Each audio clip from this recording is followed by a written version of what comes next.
Qauli bijahin nabi wa sahbi wa ali amma ba'd.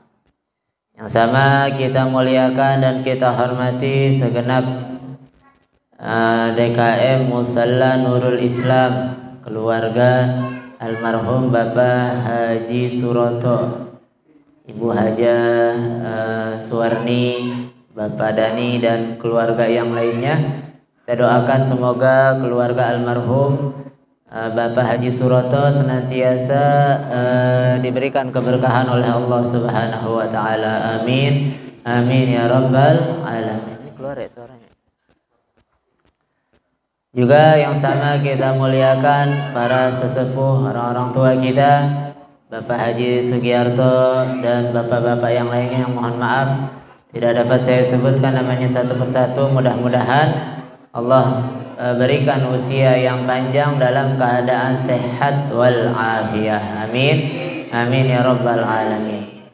Kemudian juga yang sama kita muliakan Ustadz Septian Zahri dan segenap jamaah Musalla Nurul Islam, jamaah Majelis Ta'lim Miftahul Jannah, yang mudah-mudahan duduk hadirnya kita di majelis ini menjadi sebab Allah golongkan kita orang-orang yang istiqomah, orang-orang yang selalu dinaungi dengan riayah serta ma'unah dari Allah Subhanahu wa taala. Amin. Amin ya rabbal alamin. Alhamdulillah, pada malam hari ini kita kembali berkumpul menghadiri majelis rutinan kita, majelis malam Jumat kedua. Yang semoga duduk hadirnya kita di majelis ini senantiasa membawa keberkahan dalam hidup dan kehidupan kita sehari-hari. Amin.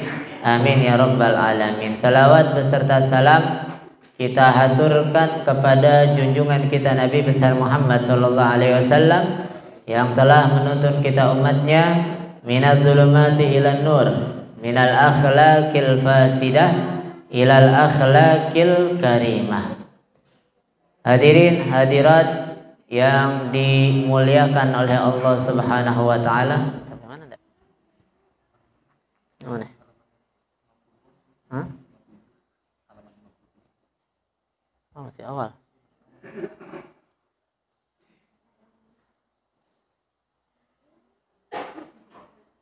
Melanjutkan daripada kajian kita, yaitu daripada kitab Bidayatul Hidayah wal Wasaya al-Imaniyah, Nasaihud Diniyah wal Wasaya al-Imaniyah, karangan Al-Imam Al-Habib Abdullah bin Ali Al-Haddad. 57 lebih kali.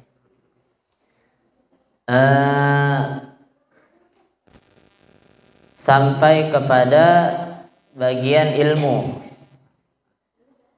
Bagian ilmu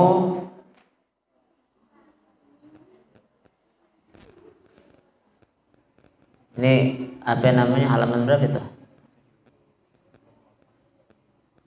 Ini karena liburnya panjang juga nih, dari bulan puasa sampai sekarang bulan apa ini? Udah bulan Zulqa'dah. Oh, bentar lagi bulan akhir daripada bulan Syawal sekarang. Sekarang akhir-akhir, terakhir hari Jumat besok nih, bulan Zulqa'dah. Terus ini malam ada pertandingan bola apa ya? Nah, makanya muka-mukanya gelisah nih buruan. Mulainya jam 8 lagi. Mulainya jam 8 nih. Kalau Indonesia kayaknya rasa-rasanya mendingan jangan ditonton. Kalau ditonton kalau nggak ditonton dia sampai final. Giliran ditonton dia kalah. Begitu. Kalau nggak ditonton tahu-tahu udah di final aja. Begitu. Mudah-mudahan dia bisa menang, dia bisa bikin bangga orang-orang Indonesia. Amin. Amin ya rabbal alamin.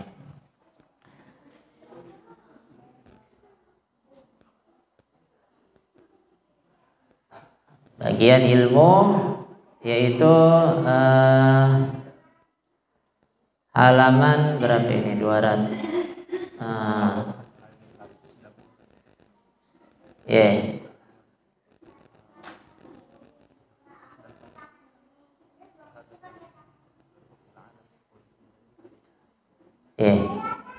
Nah, tentang keutamaan ilmu.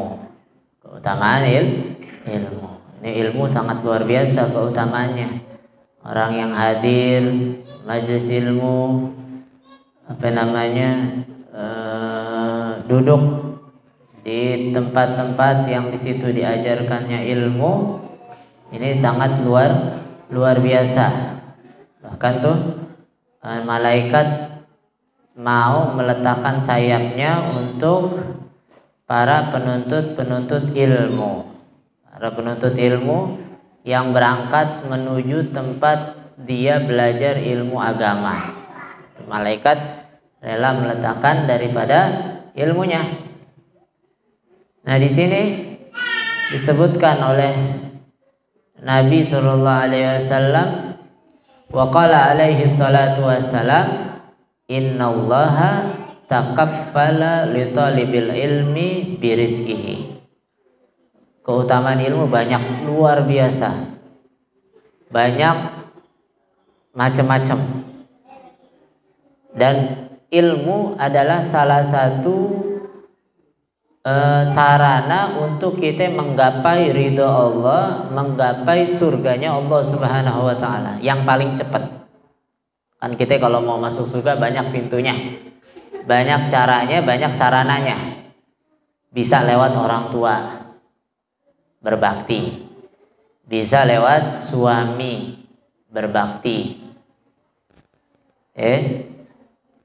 Lempengan bakti sama suami, ibu-ibu pada nyengir-nyengir aja. Berat banget apa bagaimana itu? Bisa dengan apa lagi? Sabar, bisa dengan sholat.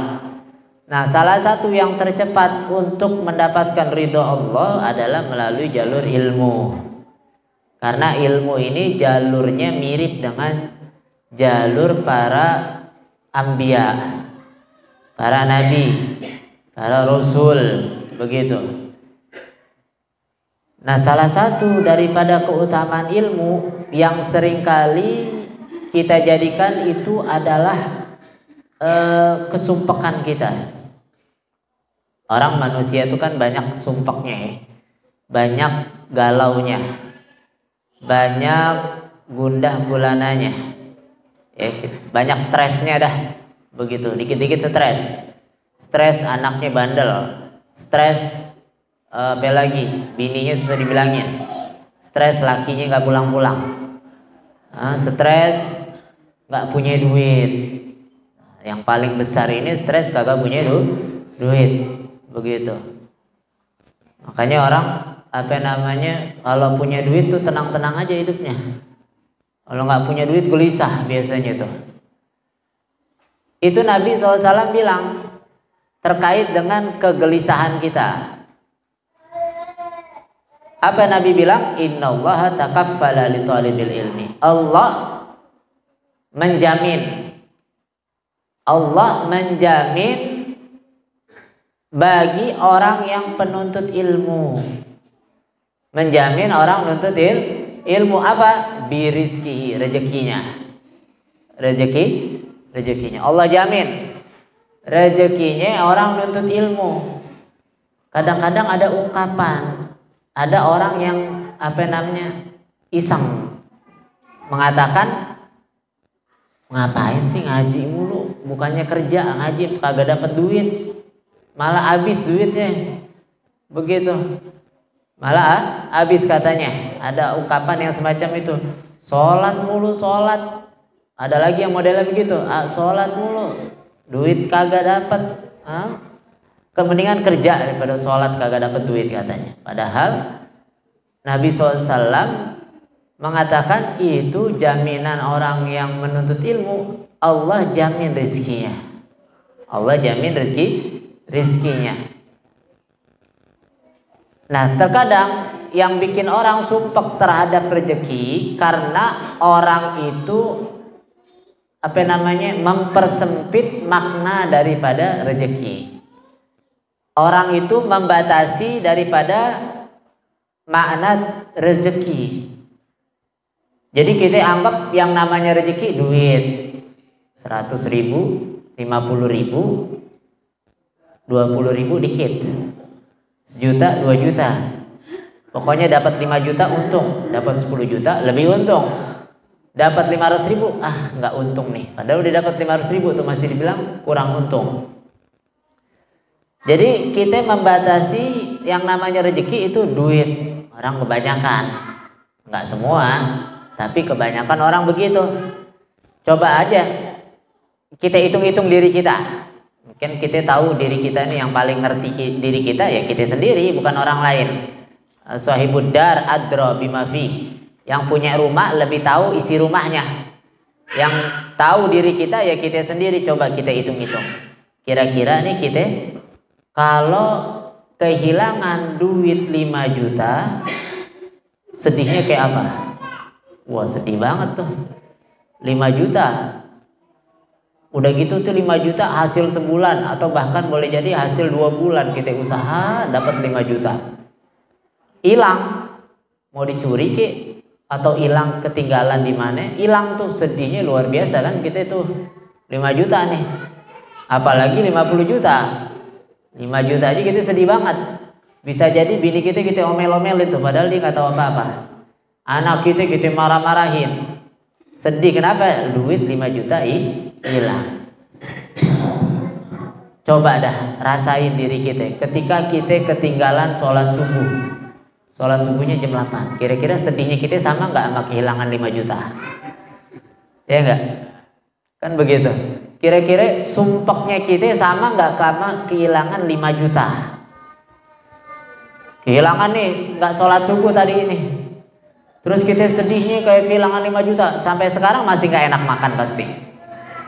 Nah, orang kalau kehilangan duit 5 juta nggak enak makan. Kehilangan 100.000 aja males mau makan. Dicari semuanya tuh. Sampai-sampai sholat dia biar inget. Karena kalau sholat semuanya inget tuh. Naruhnya di mana, duit naruhnya di mana, tahu, ingat. Begitu. Nah, berarti kita masih membatasi yang namanya rezeki dari Allah. Rezeki dari Allah kita anggap cuma duit doang. Cuma duit doang. Terus kita masih belum lepas daripada keterkaitan terhadap dunia. Emang berat, susah. Kita nggak menafikan hampir banyak orang yang kalau kehilangan 5 juta sumpah begitu, sedih begitu. Jadi nggak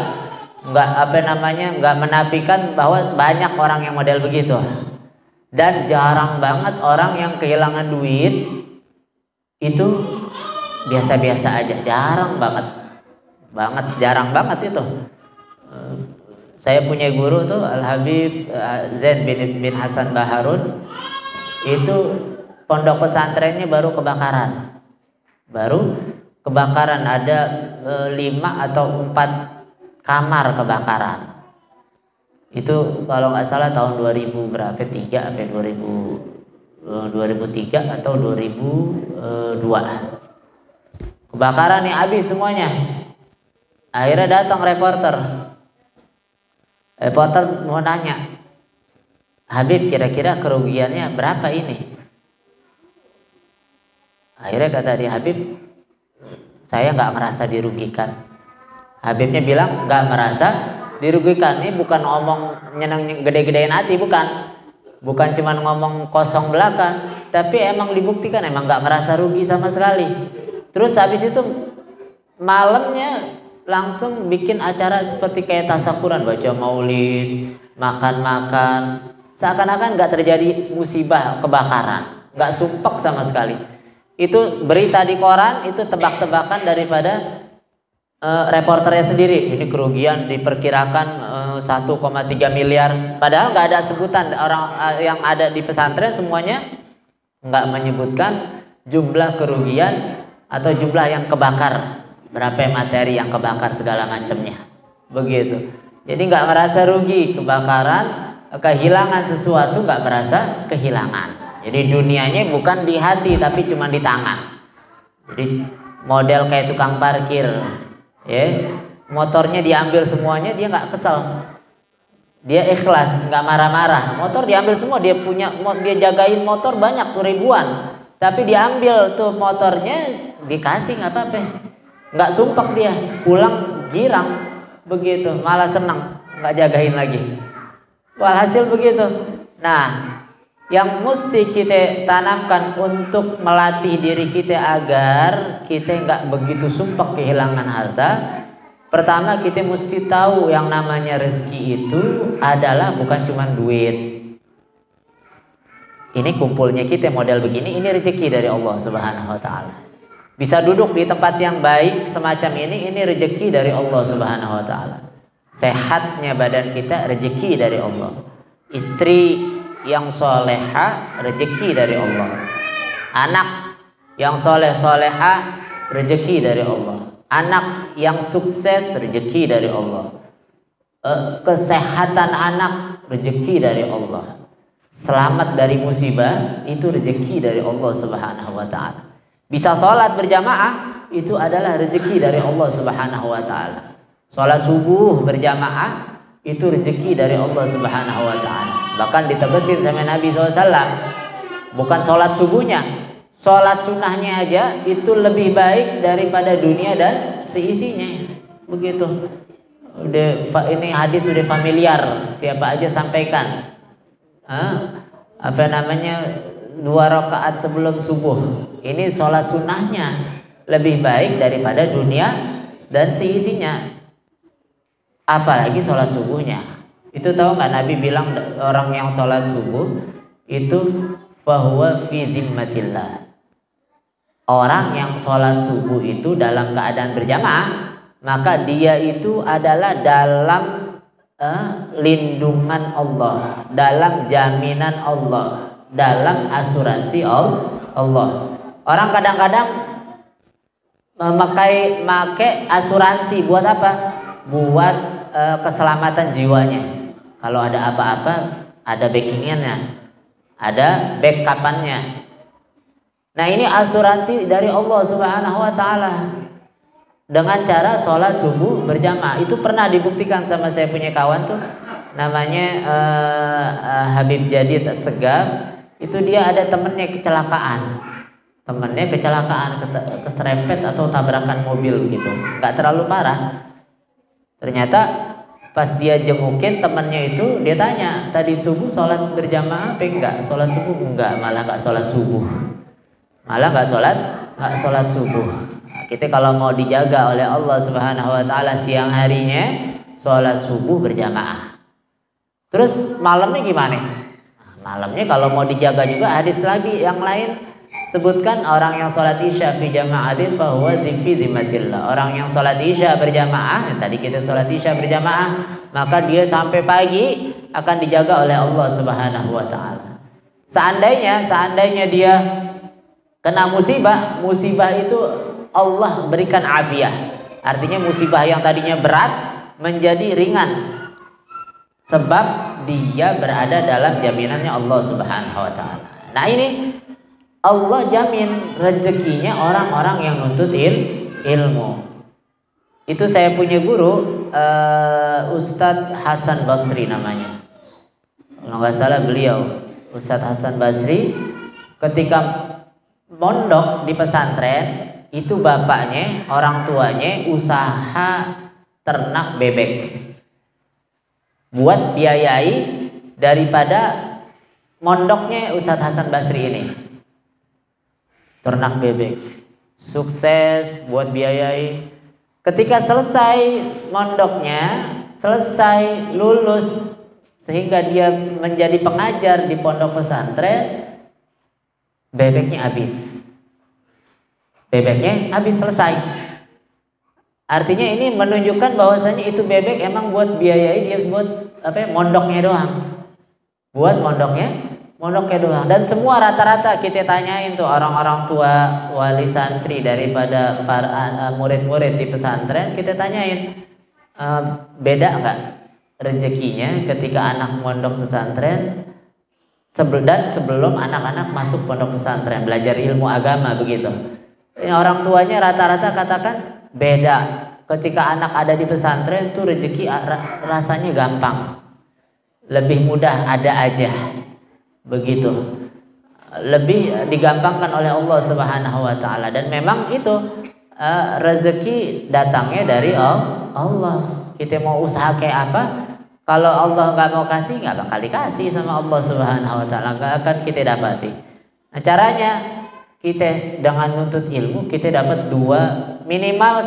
Kalau kita lihat dari hadis ini, minimal kita dapat dua keuntungan dapat ilmu agama dan juga dapat pahala. Seandainya kita nggak paham apa yang dijelaskan, pahalanya udah banyak banget, udah nggak usah disebutin deh, hadis-hadisnya banyak bener.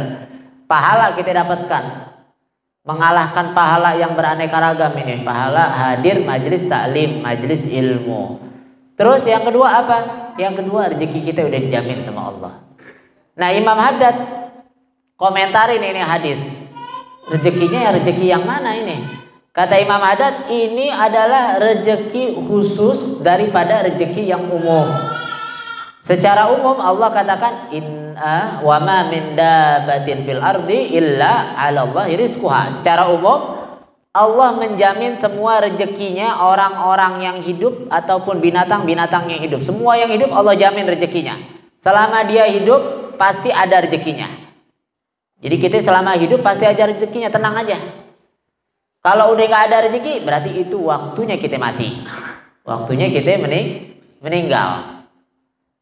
Nah, kata Imam Haddad, ini jaminan Allah kepada orang-orang penuntut ilmu terhadap rezekinya adalah jaminan khusus daripada jaminan umum yang tadi Al-Quran sebutkan. Secara umum semua dapat, tapi ada jaminan secara khusus yang lebih eksklusif, yang lebih VIP adalah untuk para penuntut ilmu. Maksudnya gimana ya? Rezeki yang khusus sama rezeki yang umum. Artinya kalau jaminan khusus rezeki kepada penuntut ilmu, maka itu rezeki akan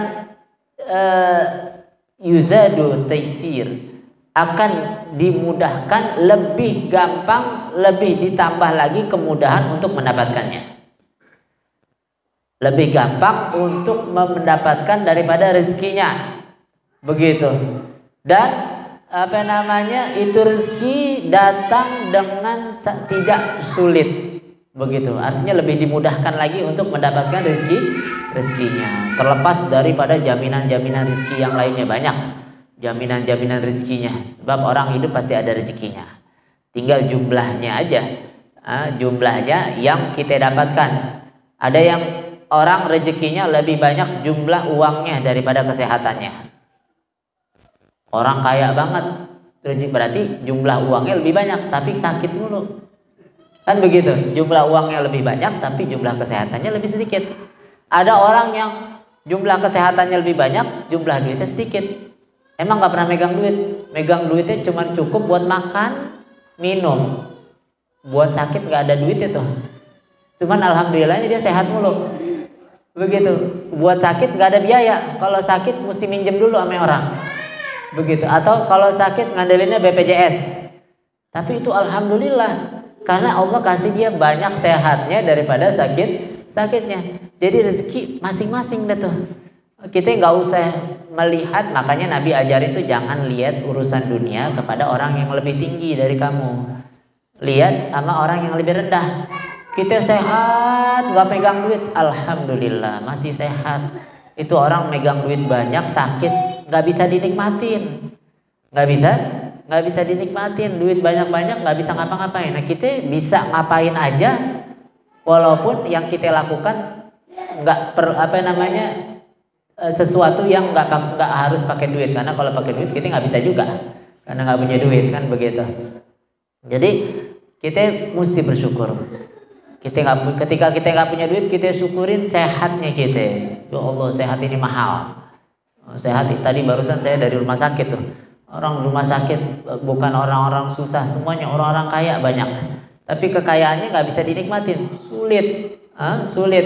Nggak bisa dimakan juga pilih-pilih, nggak boleh makan sembarangan. Nah kita mau makan apa aja bebas kalau sehat. Makan kambing, ayo. Gulai, sikat. Nasi padang, boleh. Begitu. Duren masih kita lahap deh tuh, sehat. Nah kalau sakit daging nggak boleh, apalagi duren, begitu, nggak boleh ngapa-ngapain. Makanya kita minta sehat afiat, biarin rezeki kita yang terlihat itu rezeki uang nggak banyak, yang penting sehat dan cukup, begitu. Yang penting kan cukup ya, yang penting hidup tuh cukup. Mau makan enak, duitnya cukup. Mau beli rumah, duitnya cukup. Mau beli mobil, duitnya cukup. Mau jalan-jalan, duitnya cukup. Yang penting cukup, jangan lebih. Lagi duit lebih nggak laku, duitnya harus pas. Kalau duitnya lebih nggak laku ntar. Begitu ya, mudah-mudahan kita dikasih sehat afiat, ya, dikasih rezeki berupa rezeki yang sehat, rezeki yang jasmani, juga rezeki yang rohani, rezeki yang hissi, dan juga rezeki yang maknawi. Amin, amin ya rabbal alamin. Dan saya punya guru tuh Buya Said Ahmad bin Muhammad bin Alwi Al-Maliki bilang, memang semua orang itu punya jaminan rizki, bisa mendapatkan semuanya rizkinya, dapat rizkinya masing-masing semuanya. Tapi tidak semua orang memiliki perasaan cukup, tidak memiliki perasaan qanaah. Semua orang kebagian rizkinya, semua dapat rizkinya, tapi nggak semua orang memiliki perasaan merasa cukup. Tidak semua orang memiliki qanaah. Makanya kita minta sama Allah, jangan minta rizki yang banyak, jangan cuma minta rizki yang banyak, tapi minta perasaan cukup di dalam hati, minta qanaah kepada Allah Subhanahu wa taala. Minta qanaah, terus juga minta diberikan rasa cukup. Orang kalau merasa cukup, walaupun kelihatan hidup sederhana tapi bahagia. Orang banyak duit, banyak yang sumpek, stres, itu lihat yang di puncak. Emang orang-orang susah itu, orang-orang kaya semuanya. Ya, kalau orang susah nggak ke puncak, dia di rumah. Kenapa dia mau ke puncak? Kenapa dia mau ke Anyer, ke gunung, main di pinggir julang, foto di pinggir gunung, ya enggak? Kan begitu. Ngadem, kenapa? Ngilangin stres. Berarti kan nggak bahagia dia. Kalau gitu mendingan orang susah juga diam di rumah, tenang, ketawa, cuman ditemenin sama kopi, sama rokok. Tuh kopi dari pagi sampai malam nggak habis-habis, minumnya dikit-dikit. Tapi bahagia, kumpul sama keluarga, kumpul sama anak, setiap hari kumpul. Ada orang kaya banget, nggak pernah ketemu anaknya, karena sibuk kerja. Dia berangkat, anaknya belum bangun. Dia pulang, anaknya udah tidur. Bertahun-tahun begitu, lama-lama akhirnya anaknya lebih akrab sama pembantunya daripada sama bapaknya.